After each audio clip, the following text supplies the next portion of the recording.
Today we're going to take you through fitting a kill switch to our Raptor 125 project bike. We've got a kill switch here that was supplied to us by Shane at Hardyman ATV. In the Hardyman ATV kill switch kit, you get a set of instructions, an Allen key that's the right size to fit the switch with, a set of terminals, which we're not going to use in this video, the kill switch itself, and the lanyard. So the first thing we need to do is to get an approximate length of the wires that we're going to need. So what we do is we hold the kill switch on the bars where it's going to be mounted, estimate the length we need to run the wires down to the coil, then cut the wires. Then we strip the wires one at a time.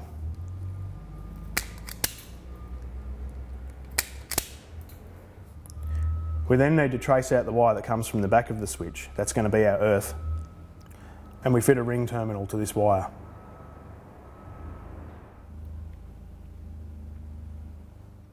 And we fit a piggyback spade terminal to the end of the other wire and then crimp it down.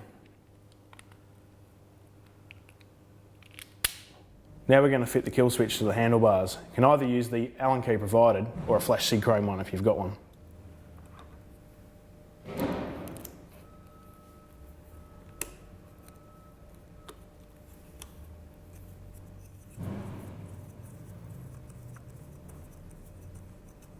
Next we run the wires down through the frame next to the steering column.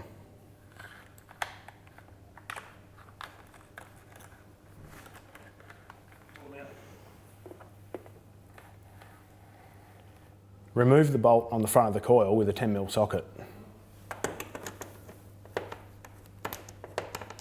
Thread the bolt back through the new ring terminal and reinstall the bolt.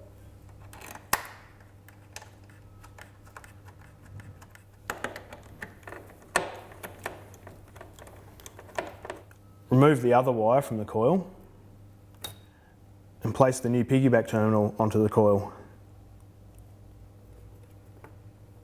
Then place the original coil wire onto the piggyback.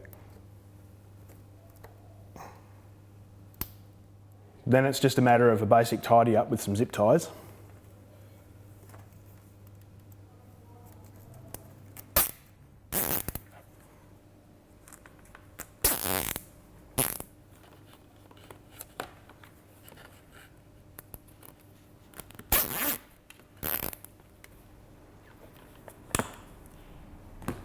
And then plug in your lanyard and the job's done.